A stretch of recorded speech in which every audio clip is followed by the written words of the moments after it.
Okay, so an update. So I lost my voice a bit. My baby girl was sick, so now it's my turn.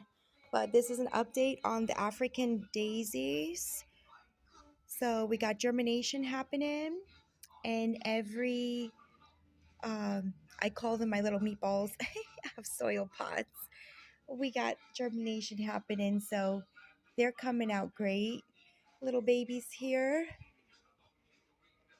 and cherry tomatoes are looking great right there.